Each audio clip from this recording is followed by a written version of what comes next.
Paramashivoham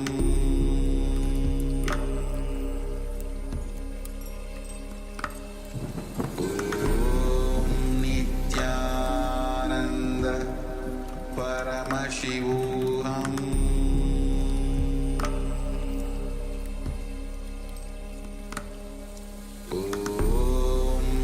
Nityananda Paramashivoham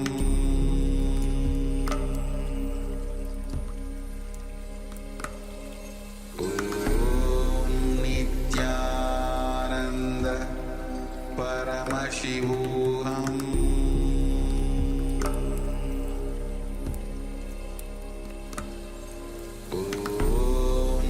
Nityananda Paramashivoham Nityananda Paramashivoham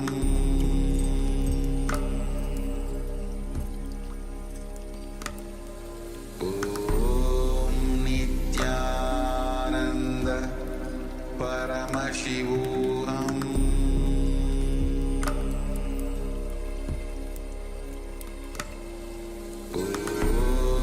Nityananda Paramashivoham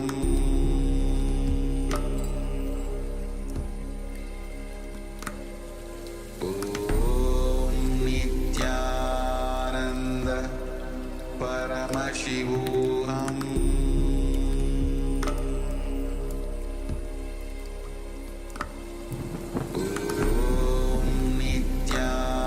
Nityananda Paramashivoham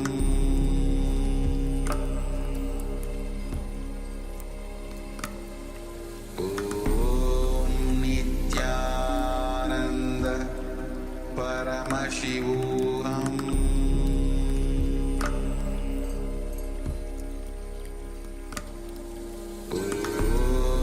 Nityananda Paramashivoham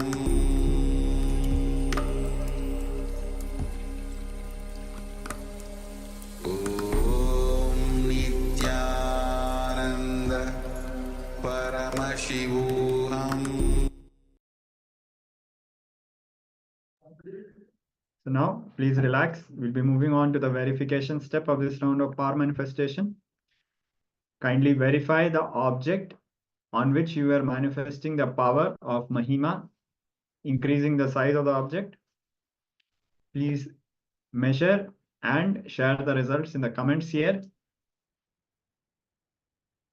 In the meantime, we'll be moving on to the next segment.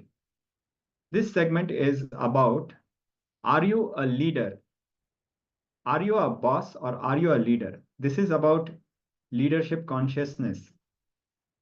In this discourse, the Supreme Pontiff of Hinduism will be guiding us about leadership consciousness, Ishwaratva. So please come to the space of listening as we transition to this beautiful discourse.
Please listen. Please internalize the first truth. Anything which is truth strengthens you. Anything which is overlapped on the truth, believed, whether it creates greed in you or fear in you, weakens you even while you are believing. Not only after you are disillusioned, even while you are believing, it weakens you. Please listen. Anything which is truth goes on strengthening you, even while you are working with it, while you are practicing it. The great truth Nityanandoham, Shivoham, I am the ultimate possibility. When you work with this truth, understand, when I say I am the ultimate possibility, I mean you are the ultimate possibility. When you are working with the truth, even while you are working, it strengthens you day by day. But anything which is believed, which is not truth,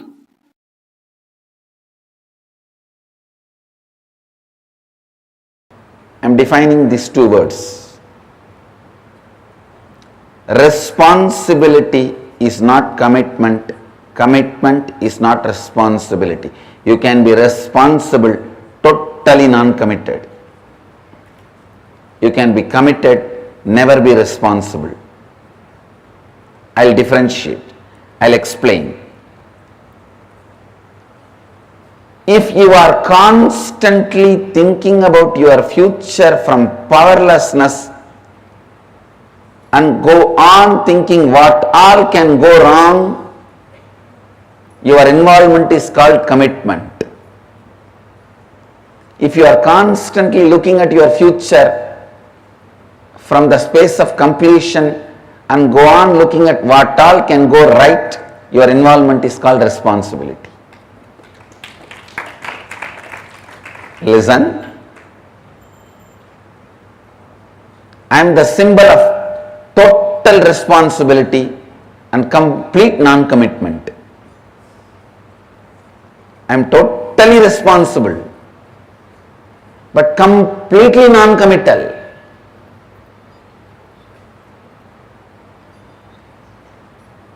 If just a devotee who has attended some free program sometime, if he is bitten by a snake or if he is caught into some accident or if he is in emergency,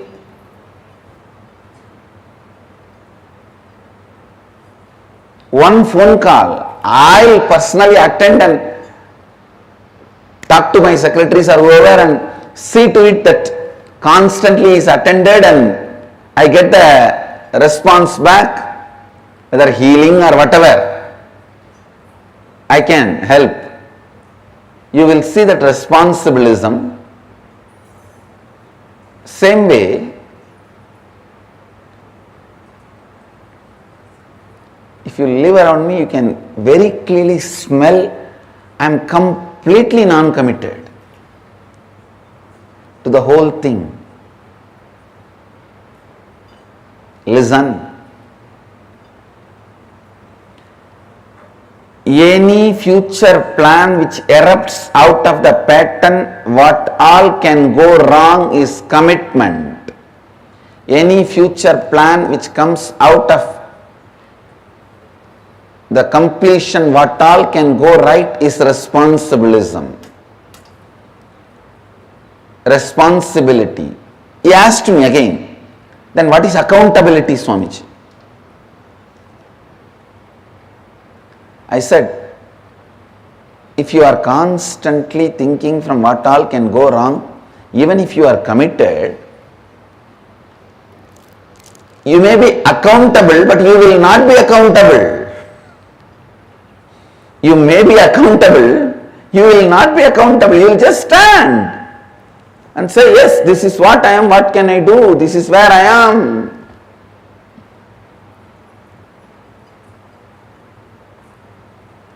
So understand, This subject is very, very, very confusing and people feel no. At least in responsibilism, I don't want this to be separated. Because in the name of responsibility, you get a little consolation to worry, space to worry. You are so addicted to worrying. I took away all your possibility for worry. If you are integrated, no worry. If you are authentic, no worry. But if you are responsible, you can continue to worry. In the name of responsibility. Now I am purifying the concept of responsibility. Listen.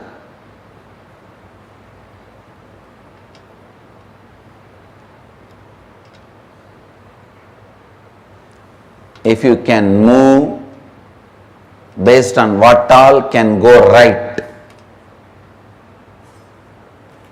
I am not saying don't look at what all can go wrong. You may not need to look at what all can go wrong if you look at what all can go right intensely. Looking at what all can go right,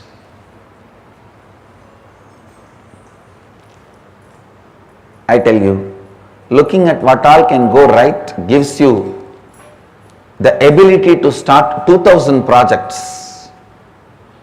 Even if you win in 20, you will be in the space of unimaginable expansion. The mind which looks at what all can go wrong will not even move to the second project. People constantly say, from morning I was making this call, this. Understand? Even when you are doing some action, is your worrying pattern keeping quiet? Is your lust pattern keeping quiet? Is your fear pattern keeping quiet? Even when you are working, doing your work, all the three are functioning. Same way, instead of lust, fear, worry, why can't your planning, celebration, gratitude function?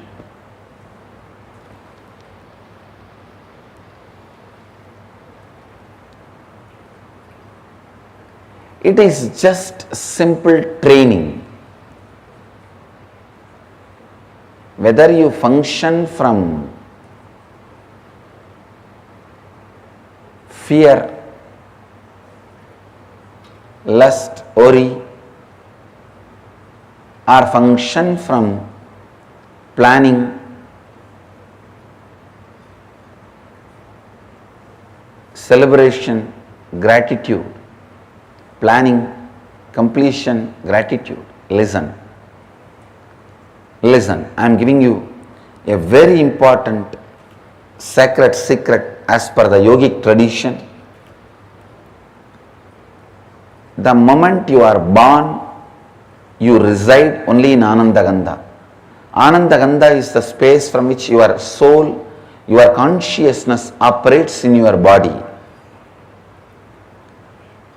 While you are doing all your regular lifestyle routine, either you choose to allow your lust, fear, worry as an involuntary, habitual function, or you can voluntarily build planning, completion, gratitude. Either you can allow involuntarily lust, fear, worry, or planning, completion, gratitude. It is just consciously building, but don't tell me the worst lie. I was busy in this, so I could not do that. You have multiple possibility and multi-dimensional. You are multi-dimensional by nature. While you are working, if you are not planning in a multidimensional way, you are worrying or caught in the lust and fear. Be guaranteed about it. This truth needs to really get into your system.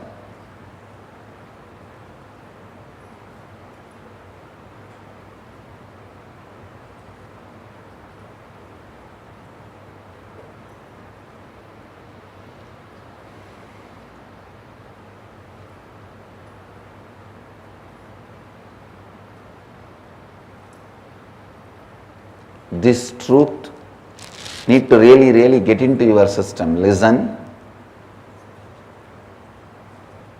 Only then you will understand the difference between commitment and responsibility. If you don't take responsibility, you are beaten black and blue by commitment in the life. When you take responsibility, you are given the reward of the freedom from all commitments.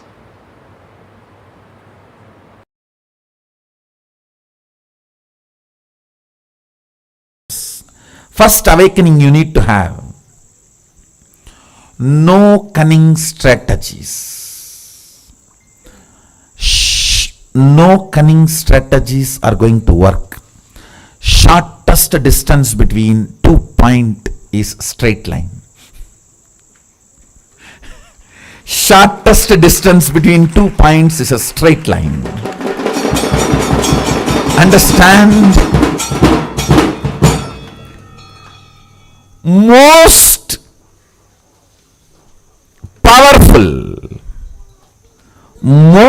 powerful strategy for manifesting wealth is integrity. Most powerful strategy. If you want 2-digit, 3-digit level money, maybe 1 or 2 lakhs or 1 or 2 crores, then cheating, stealing, all that may work. Robbing the bank, all that may work.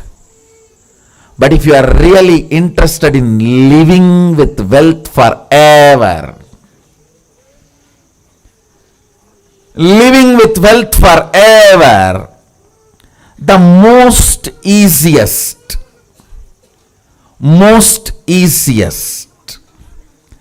and the right strategy is integrity. Decide with responsibility, you will start contributing to the humanity. Understand?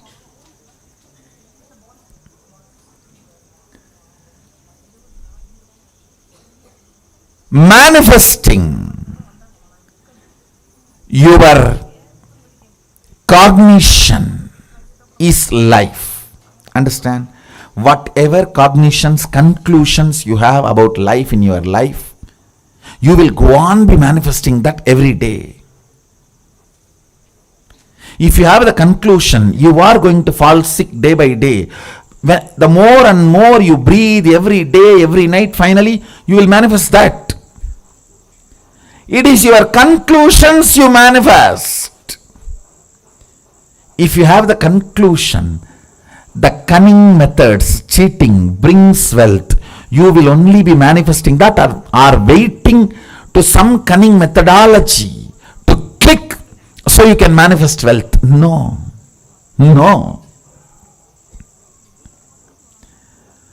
All waiting for cunning strategies to manifest wealth ends in frustration. And then you have a deep negative cognition about wealth. That is not going to happen for me. No. That is not for me. You end up there. In utter frustration. Then even if Sadashiva comes and gives the poetry, hey, go. You will be afraid. No.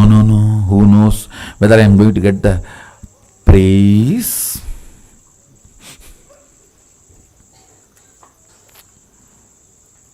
or beating.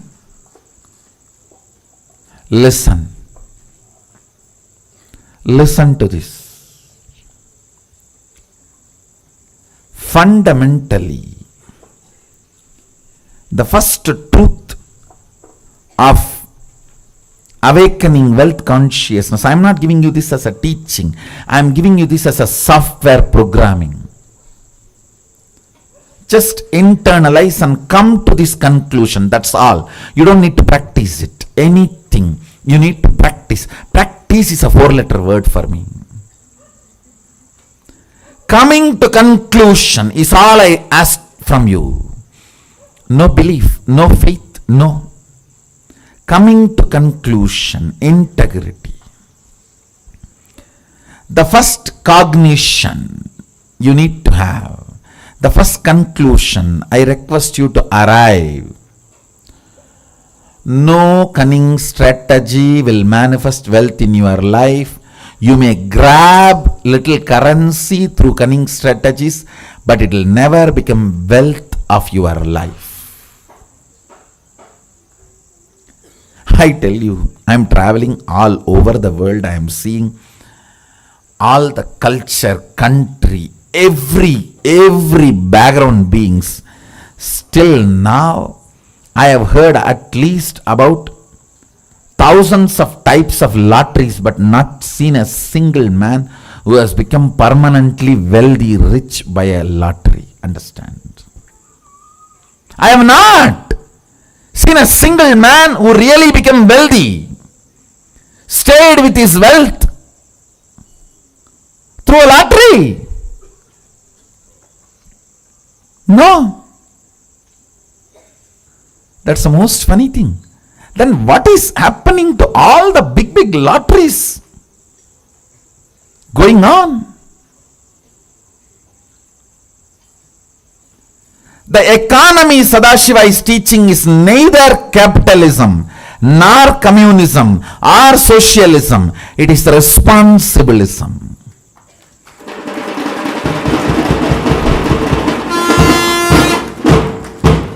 The responsibility you take, that decides the kind of the wealth going to be around you. That's it. That's it. The first understanding, conclusion you need to arrive. Integrity is the best strategy for manifesting wealth. Second conclusion, listen. Second conclusion you need to arrive.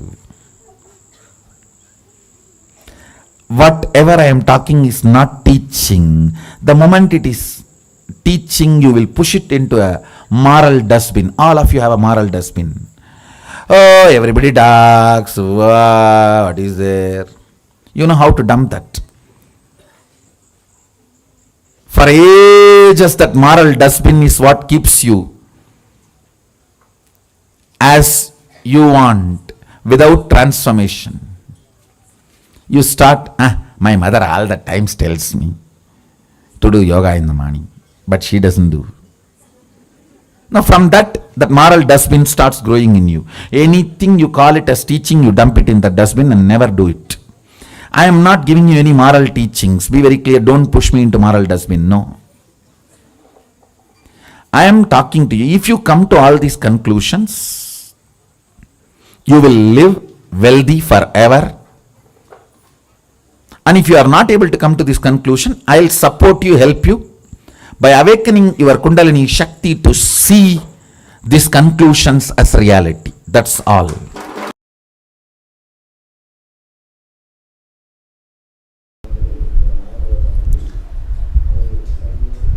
The more power manifestation, more divine you become. Understand? Shakti comes with buddhi. Only siddhi comes without buddhi.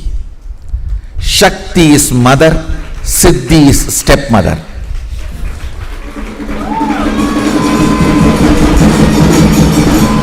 That is why in Tamil, for stepmother and Siddhi, both same word.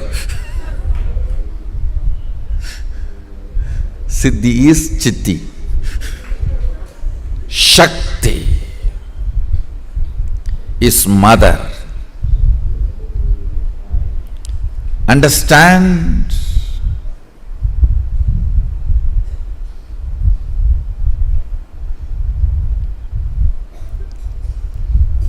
First principle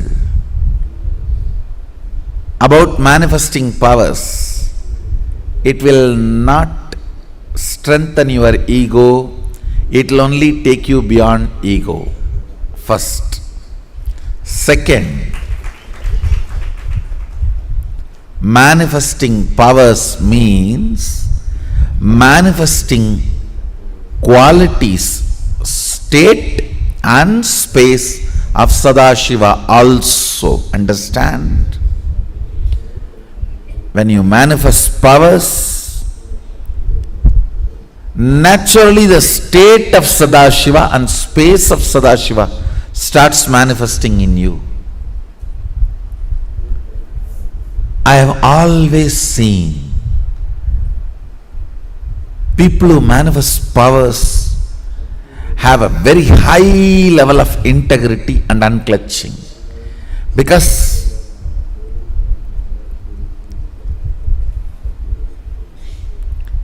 if they do not maintain that too, the power manifestation will stop. Understand?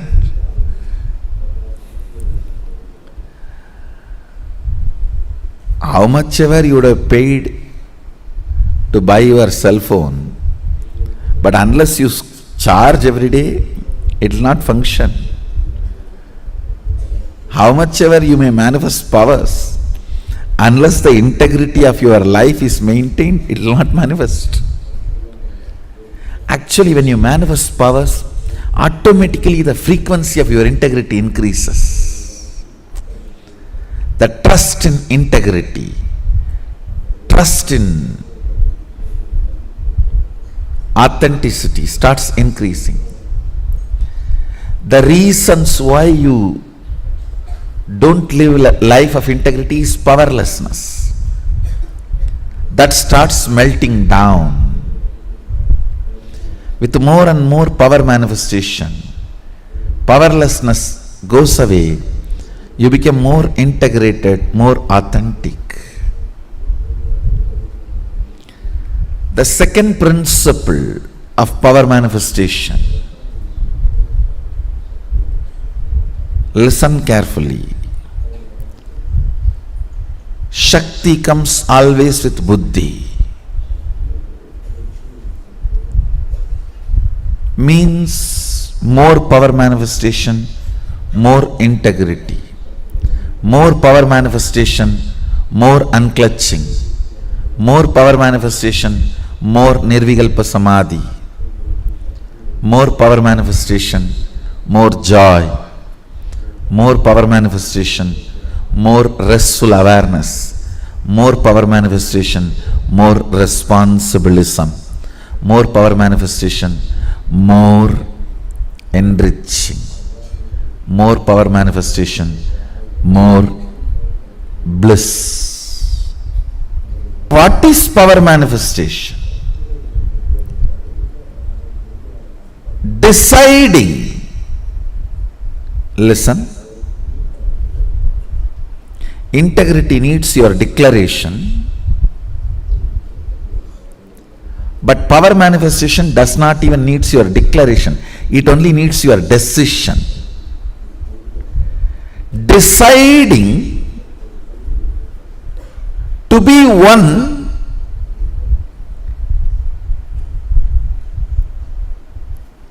with the original source, Sadashiva, which is you, even when you don't understand.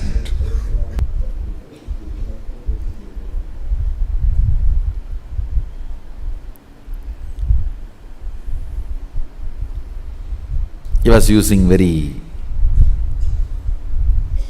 few words. That is his beauty.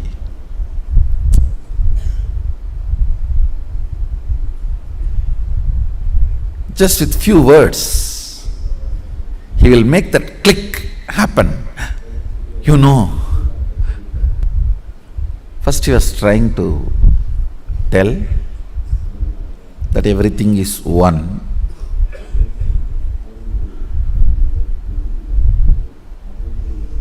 Few words. Somehow I was looking at him. He was not convinced that the click has happened in me. And many times both my gurus, Kuppamal and Mibudanandapuri and Yoganandapuri, both have tried to explain Advaita to me. Annamalai Swami even used to read out Ribu Gita. Annamalai Swami was one of the enlightened disciple of Ramana Maharshi. Used to read Ribu Gita in Tamil. But somehow the click never happened.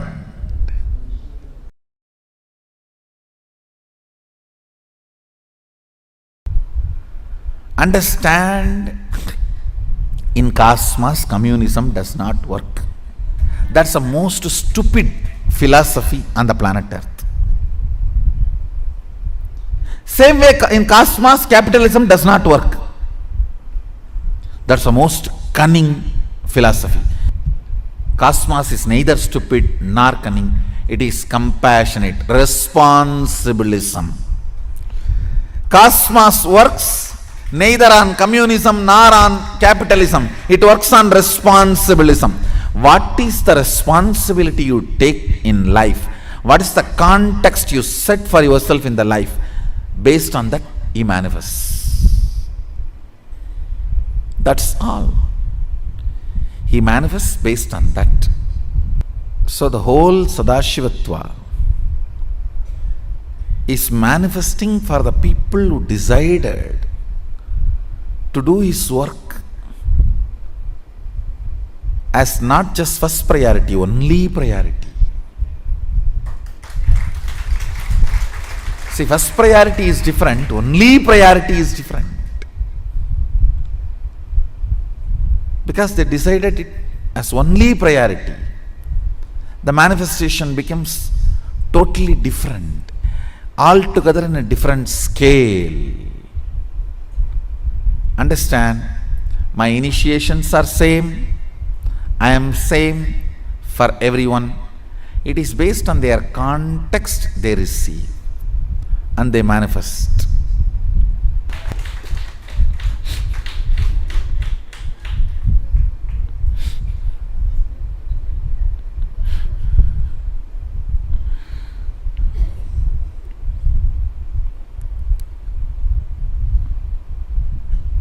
So the context sets the consciousness to a different frequency. So what you are, surely I am available for you as much as you can receive. I am available for everyone. See, I am like Ganga. If you come with a cup, carry me in a cup. If you come with a pot, carry me in a pot. If you come with a lorry, fill me in the lorry and go. If you come with huge container, fill me in the container and go. If you want to make a canal, make it. Up to you. I'll be flowing always. From my side, I neither have favoritism nor have any yes, no, all that. I just flow. Whoever wants to take whatever responsibility. Responsibilism is the law of the cosmos. Whoever takes responsibility, enjoy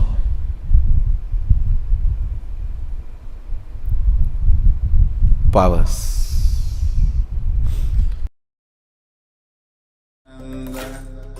Paramashivoham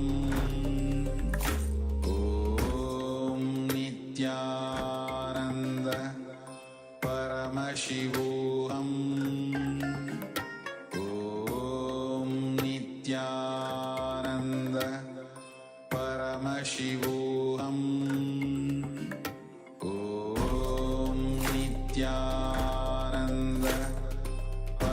Paramashivoham.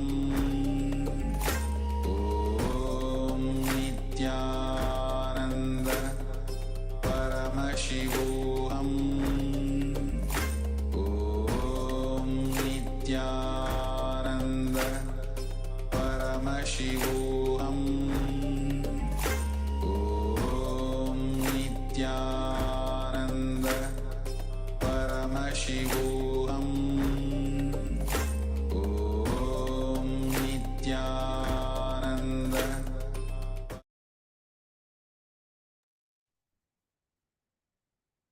Welcome back. Moving on with the powerful cognitions of difference between being a boss and being a leader. Now we are going to imbibe these teachings, these sacred truths of Hinduism, deeper into our muscle memory and biomemory. First awakening you need to have is no cunning strategy is going to work. The shortest distance between 2 points is a straight line. Most powerful strategy for manifesting wealth is integrity.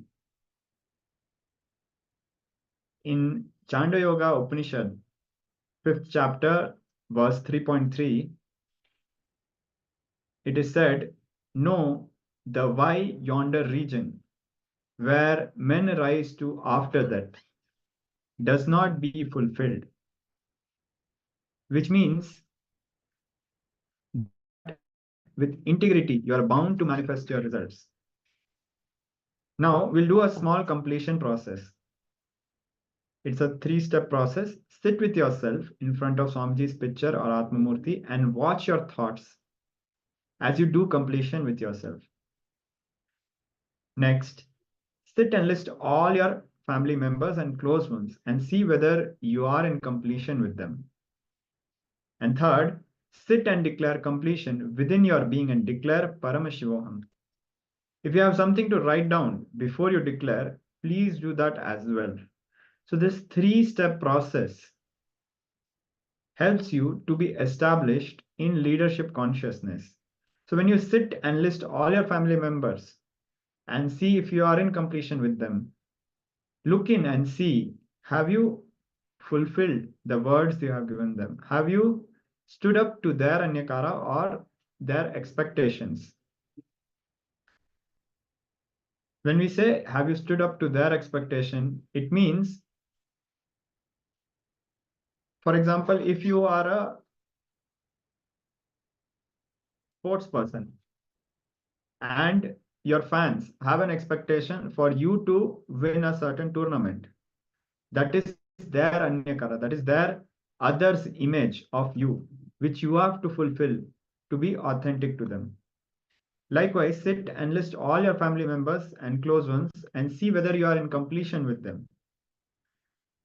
Now, please sit as we also project a slide with these steps for your reference as you do this completion process. If you have any questions, please feel free to post them in the chat.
So now please share the powerful cognitions that you received while doing this internalization exercise, and to imbibe and bolten these powerful cognitions deeper into our biomemory and muscle memory, we will be doing a round of power manifestation. So please get ready. We'll give you a few minutes to share your experiences and powerful cognitions that you received. And you can also post any question you have while doing this exercise.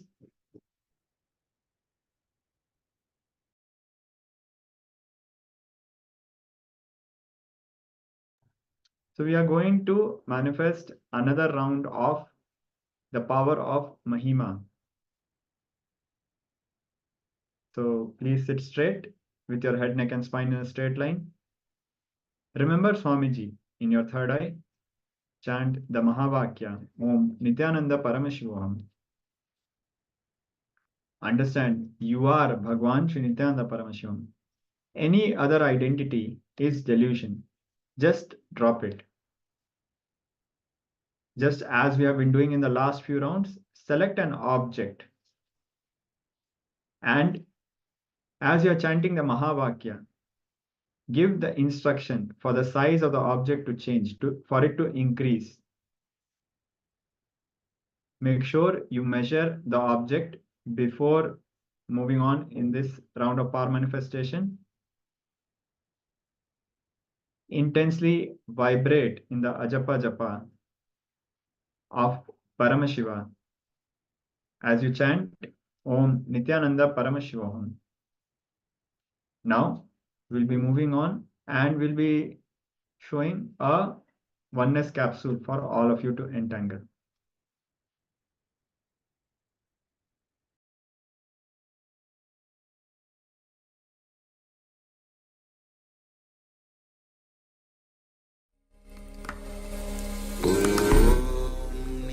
Nityananda Paramashivoham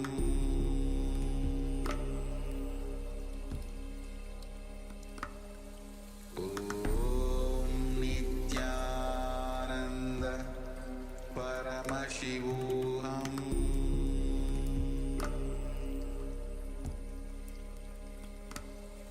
Om Nityananda Paramashivoham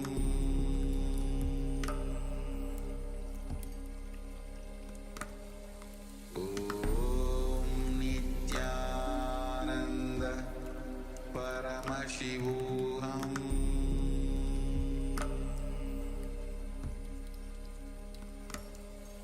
Om Nityananda Paramashivoham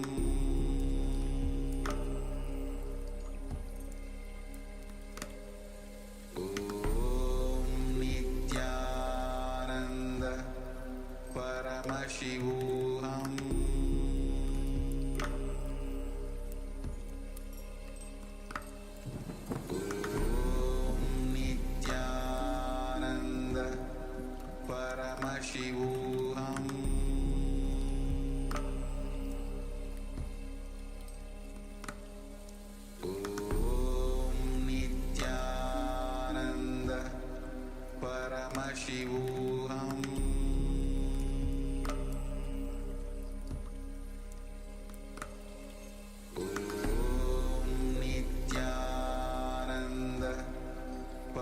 Paramashivoham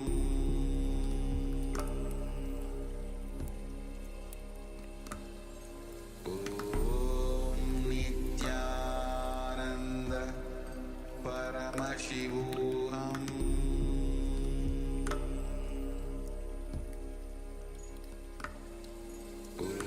Om Nityananda Paramashivoham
Paramashivoham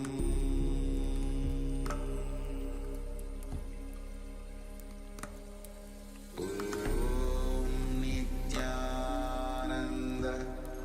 Paramashivoham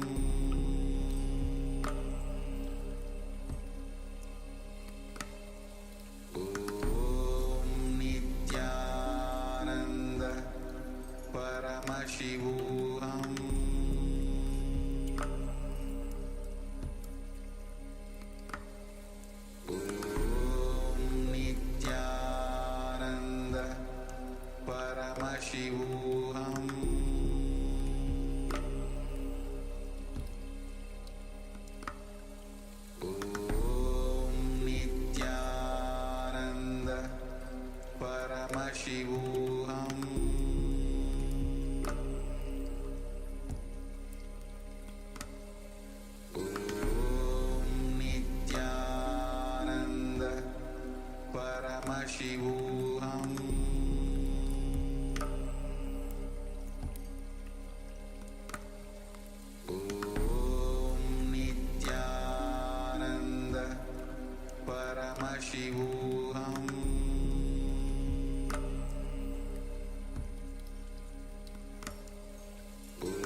Paramashivoham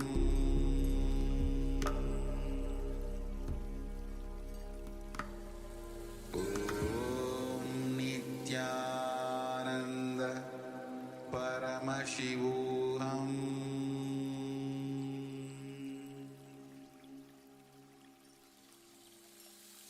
I bless you all. Let you all open all your three eyes.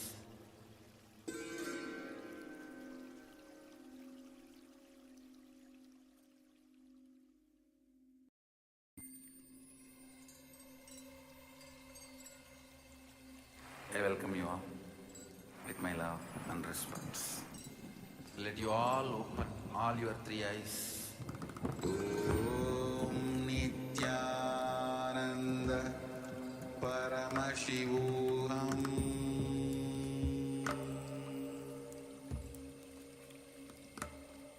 Om Nityananda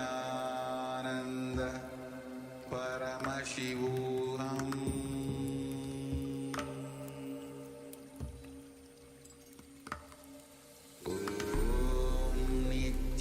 Nityananda Paramashivoham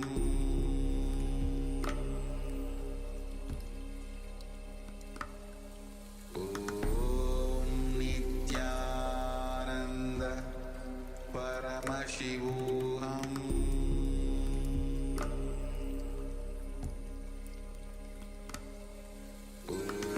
Om Nityananda Paramashivoham Om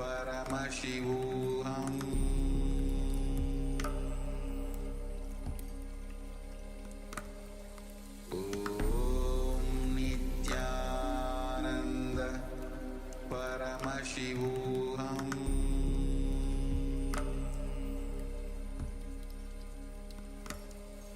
Om Nityananda Paramashivoham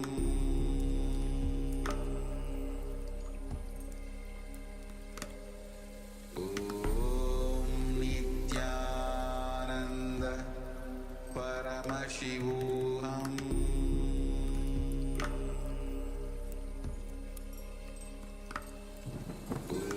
Om Nityananda Paramashivoham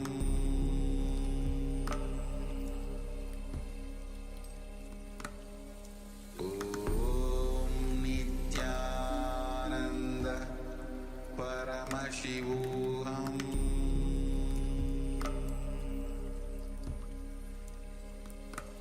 Om Nityananda Paramashivoham Om Nityananda Paramashivoham Om Nityananda Paramashivoham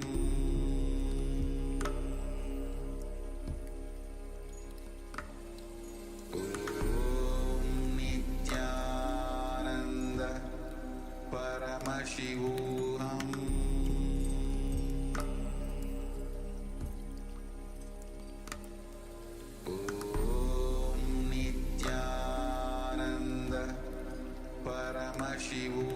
Om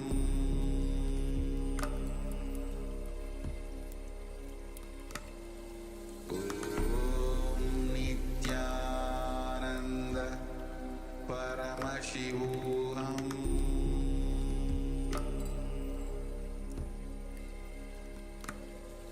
Om Nityananda Paramashivoham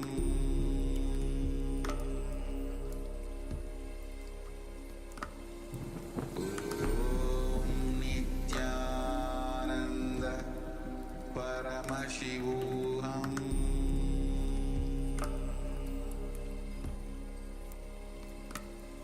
Om Nityananda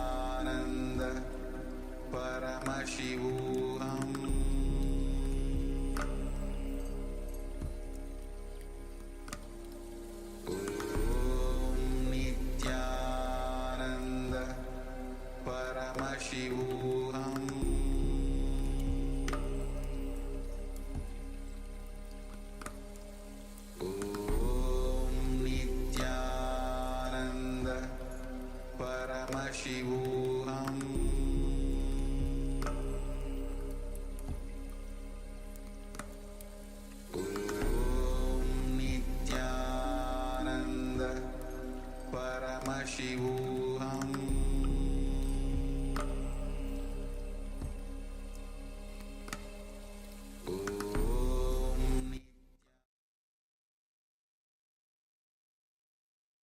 So now we'll be moving on to the verification step. So please relax and settle down from this round of power manifestation.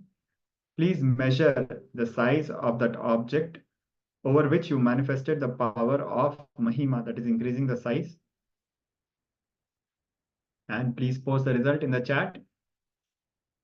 In the meantime, we'll be moving ahead with the next session, which is about DNA of a leader.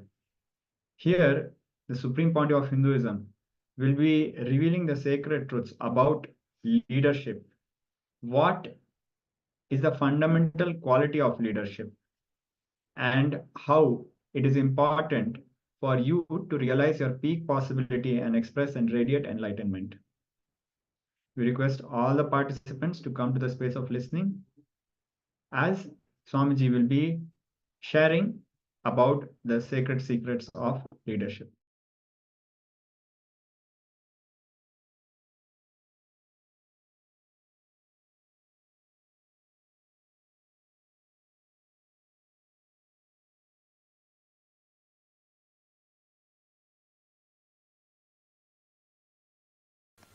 We don't trust. The restful awareness can give rest.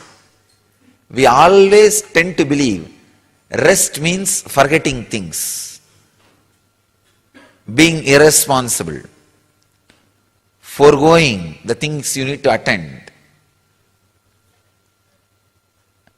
The inability, irresponsibility, or non-attentiveness, non-attending is associated with rest. Unfortunately, you know only one rest, that is which is falling into the unconsciousness, sleep, where you don't care about things, where your complete decision not to care about things becomes predominant. Please understand.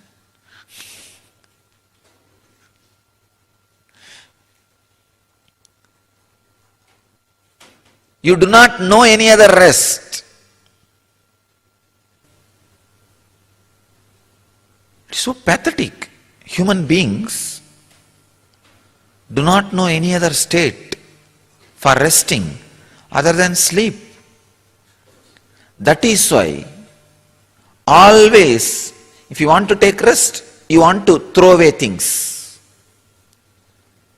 You strongly believe irresponsibility and non-attending or disowning is the only way for rest. No. The moment you start believing disowning is the only way for rest,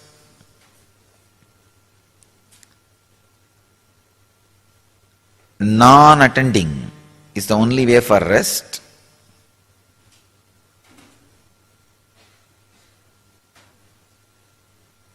naturally your being likes to rest.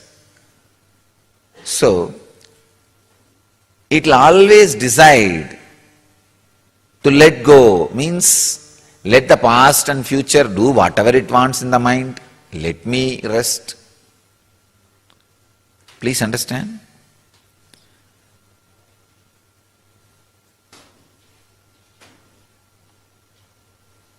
Awareness, trying to live in the present, looks like a load on you because of your belief system. Why you don't want to live in the present? Even though you know the benefit. You know the benefit. If you have lived 10 minutes in the present, you know how many benefits. How you are alive, aware, excited, intense, passionate, and joyful, successful.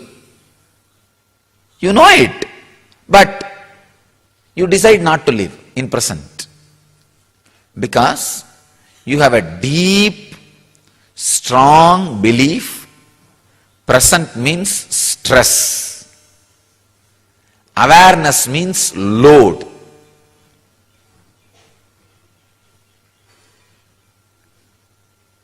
Till you remind your biomemory strongly, awareness means restfulness. Being in the present means deep relaxation. Till you remind your biomemory, make your biomemory understand. Awareness means restfulness. Being in the present means utter relaxation.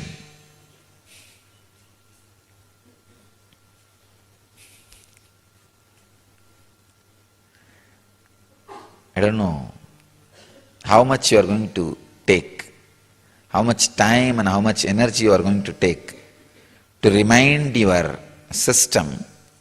Awareness means restful awareness.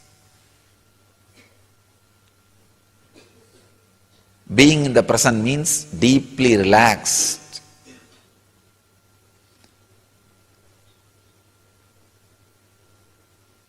All the knots being shattered.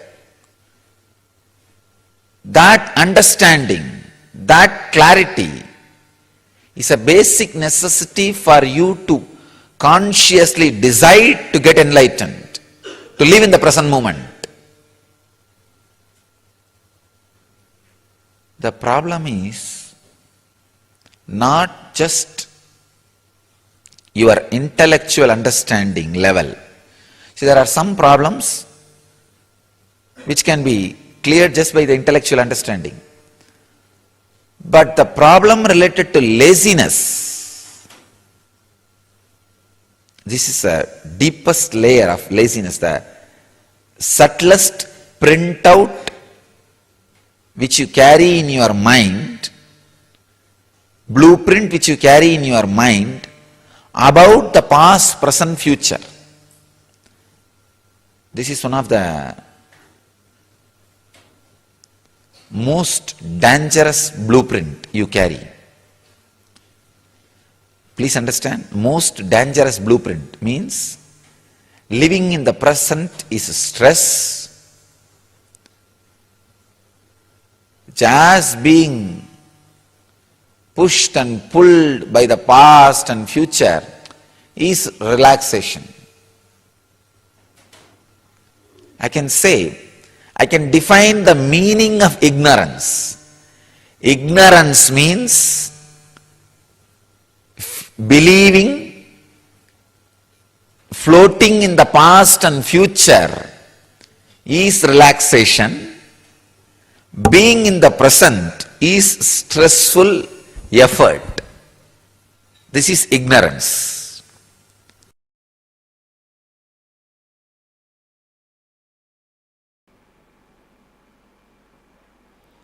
Yastu sarvani bhutani atmanyevana pashyati sarva bhuteshu chatmanam tatona vijigupsati. When you give problem to other person, be very sure, is it going to make him weak or strong? I tell you, just this one truth, stand with it. You will manage everything in your life.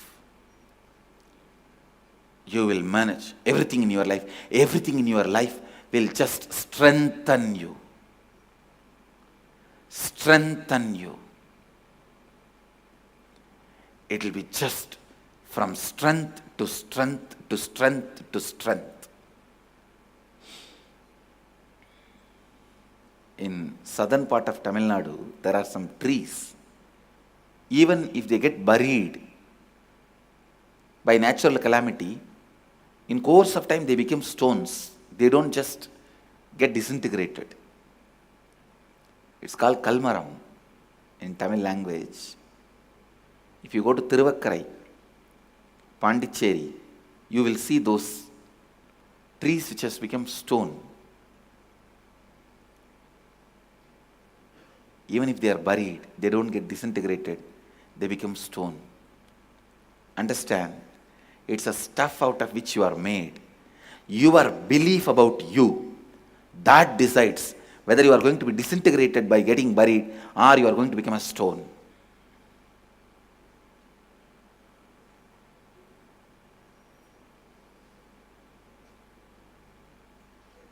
Whether you are going to be buried or you are going to be in Jiva Samadhi, it is decided based on the concept you have about your jiva.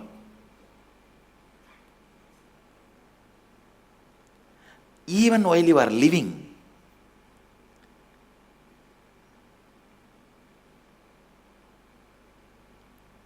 that feeling that I can be violated, I will be violated, will constantly be like, I think I am getting violated.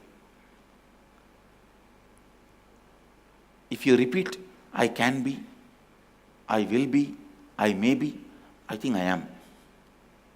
That's the way it ends up.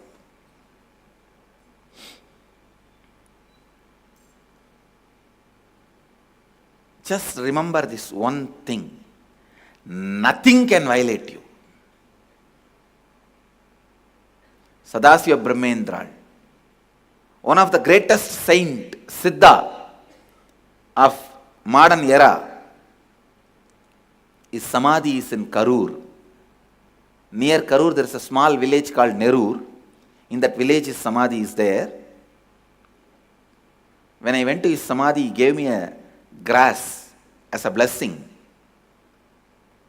That grass was this pure understanding that I cannot be violated.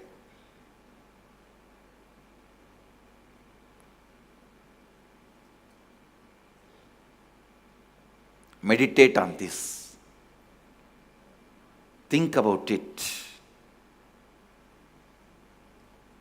Stop reducing the idea about you to the level you can be violated. If you think you are the few thousand rupee or few $100 in your purse, just somebody stealing, picking up your purse, you will feel violated.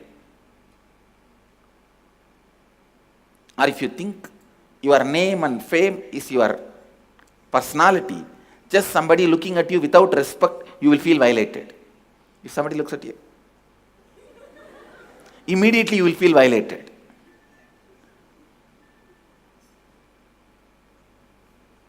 Understand, it is how you identify yourself that decides whether you will be violated or not. Whoever feels I can never be violated is my disciples. Understand? I am defining who is my disciple. Whoever decides I cannot be violated, I will never be violated, I am beyond any violation, you are Shiva Gana. You are embodying Mahadeva. Mahadeva is a principle. He is form also. Whoever catches that principle, your form is Mahadeva's form. Your form becomes Mahadeva's form. You will be radiating the grace of Mahadeva, the beauty of Mahadeva.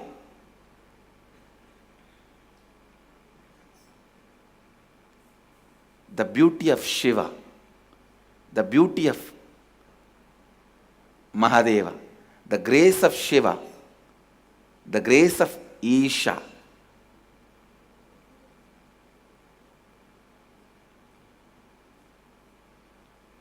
So today's Vakyartha Sadas is, subject for today's Vakyartha Sadas, I cannot be violated. Tatona Vichugupsate Yastu Sarvani Bhutani Atmanyevanu Pashyati Sarva Bhuteshu Chatmanam Tatona Vichugupsate Vichugupsate Na Vichugupsate.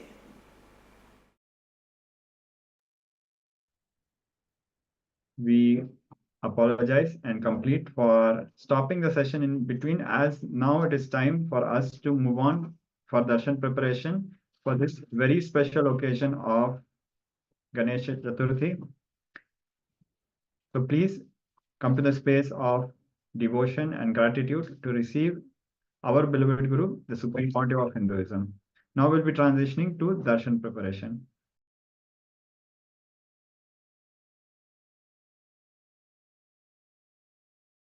different language backgrounds. Some of you speak only German, only French, and like still able to grasp all these Sanskrit terminologies. This is purely Swamiji's blessings. Now, it is time we are going to be entering into the session. We have very less time left. Can I request all of you, all the participants here, post in the chat how many people you're going to call right now. You should call now. Like literally pick up your phone and actually call them and invite them and to join here. Just give them the paramashivoham.org link. And yes, we are also having the sevas happening in parallel. Ma Virupaksha, to answer your question, the Ganesha Chaturthi celebrations, the sevas are also happening in the various Kailasa temples in parallel. So that is what you're also watching on YouTube. Actually, today's darshan, this very time is so auspicious. It is so good. Understand, this is not a celebration as per Gregorian calendar. No. This celebration that is happening today, cosmically, today, Ganesha's energy becomes intensely available and accessible, which means anyone who connects to